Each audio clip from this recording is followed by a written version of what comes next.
All right. Hey, everybody. Rory F. Stern here, founder and chief strategist at RFS Digital Media. And in this case study, I want to just go ahead and show you what you can do and really how we're able to drive registrants to online summits, telesummits, webinar summits, for as little as $225 a registrant. Would you like that? I mean, I think that's pretty cool. And then you can see there's two campaigns highlighted. One is straight cold traffic to bring in registrants, and the other campaign here is retargeting registrants and then non-buyers. So I'm sure you're familiar with this. You go to attend a multi-speaker online event. It's free. You register on the thank you page. You are pre-sold the recordings and transcripts and possibly some other goodies for a certain price. And when you buy before the event starts, then you get a cheaper discount. And as it gets closer and closer and closer, the price starts to go up. During the event, the price goes up. And then after the event, the price goes up. One of the really cool things about this, to set the stage properly, is that, yes, this person did have some great people, some big names behind the event, promoting it as affiliates. So the really bonus there, if you will, is that we're able to retarget all of that traffic, all of those non-buyers, to make additional sales. So the benefit here, if we break it down, is we're going straight after cold traffic to bring in registrants, people interested in the topic in the multi-speaker event. Potentially turn them into customers right away. Self-liquidating offer. If you get the offer to convert well enough, it can be profitable. Then what you do is you retarget all the non-buyers. Doesn't really matter at this point, right? Like, if you have a good affiliate tracking system and you're able to cookie the people properly, then we went in with non-cookie tracking, right? All we wanted was to push more sales. Doesn't matter who got the credit. We want the money to go to the affiliates. The right business person, the right business owner working a multi-speaker event is going to say, I'm not going to use an affiliate link myself to re-cookie people. We're going to take the people you sent to us. We're going to get them to buy on our dime. We're going to get them to upgrade. Why would you do that? Well, a summit is a list building exercise. Yes, it's a revenue generating exercise. It's a great opportunity to build your credibility, your authority. It's a great way to really go deep on a particular topic. And it's a great way to build a business, if you will. I mean, it's a great model to start from scratch and build a very fast, responsive list of people in a niche. But again, it's also, if you think about the long term, right? Like any business owner could say, hey, listen, if they don't buy on the first bite, I'm going to retarget them. I'm going to affiliate cookie them so that I don't have to pay. But the smart business move, in my opinion anyway, I don't like to judge, but the smart business move, in my opinion, is nurture those relationships with your affiliates, because they're bringing people in. The more sales you make for them, the happier they're going to be, the more likely they're going to work with you in the long run. And it's going to show them that you're willing to play ball. You're willing to sacrifice short gains for long-term benefit. And that's, the approach that we took. So let's go ahead and look at the two campaigns for what we spent, just over $10,000. I'll get you the exact number right now. So we spent $10,000. I always do that. $10,892.99. And we want to focus on the registrants. Give me 1 second here to pull the right report. All right, so I've just reorganized some things so we can see across the board with all of our cold traffic and the retargeting what we did in terms of registrants, cost per registrants, if you will, and then cost per purchase. Because you'll see, we absolutely brought in cold traffic that bought, and then there was retargeting that bought. The retargeting buyers were significantly cheaper, and that's to be expected because not everybody comes in and buys. And I'll also offer some commentary as you look at these prices in this column right here in terms of the cost per upgrade. Is you have to, during an event, look at the numbers and go, can we move the needle here? Can we do anything to split test to get them to increase conversions, even if it's let's do email follow-up, let's do retargeting.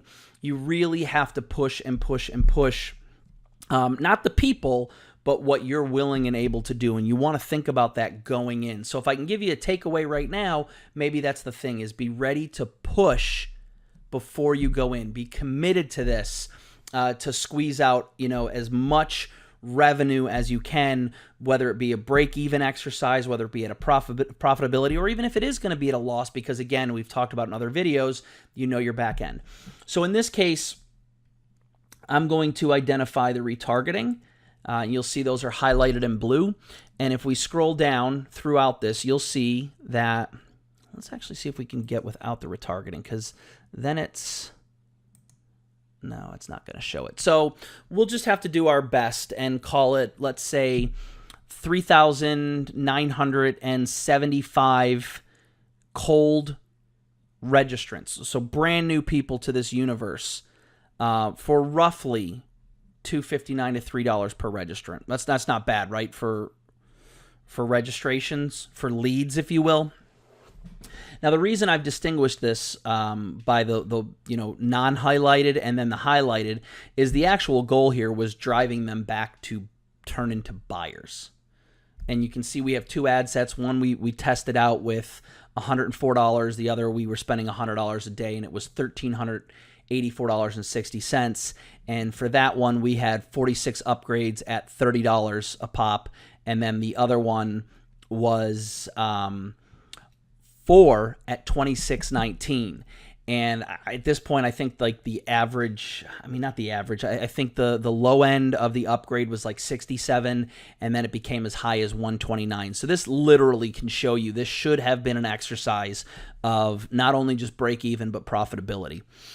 And that's all there is to it. You just start out, we started out small, and you can see my budget's $25, $30, $100. We just started out and went with a vengeance. Do we find another retargeting one? Yeah, that didn't lead to any sales, so we shut that one down. That was a page post engagement ad. And you can see, like, I'm not going to hide it from you. Some of the cost per registrants were high. It was $15. So we kill those right away. We shut those down. You test a lot of things. You get ready to move during a summit. And then when you see what's working, what's not working, you scale what's working, you cut what's not, you try new interests that are related, and you keep going and keep going and going. And that's why it's important also to have goals going in. What's your goals? How many registrants do you want?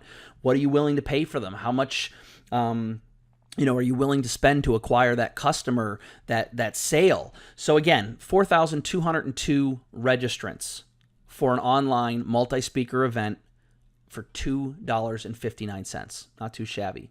Overall, our cost per sale, we sold 167 units. It cost us $65.23 to acquire them. Let's just do some quick math. 167 units times the low end of 67. And that brought in $11,189, and we spent $10,892.99. I would say that's a great exercise in, acquiring customers for free, acquiring leads for free. If we go up a little bit, because I know for a fact we had sales at the 129 range, let's just go to 97. That's $16,199. Now, again, unfortunately, when you're selling multiple upgrade prices and you don't have sophisticated tracking, which we didn't at the time. Again, I'll fall on my sword. We learn as we go, as in our job, in our roles. We did have other tracking in there that I don't have access to show you right now. But the reality is, at the worst case scenario, at $67, we were above break even. That's not too shabby. That's for an online multi-speaker event. So 4,202 registrants at $2.59 each, $2.59 each, 167 sales at $65.23 each, off of $10,892.99 in spend over a 6 or an 8 week period. I'm looking at the ads. It looks like we turned things on November 28th, and we had things running until, we launched retargeting December 7th. So I would say we probably went another week or two leading up to the Christmas holiday, and then shut things down right before then. So there it is. Multi-speaker events, still a great platform, still a great way to build your list, to build trust, to build that audience. And if you set out to do it right, you can acquire customers for free, basically, even at a little bit of a profit.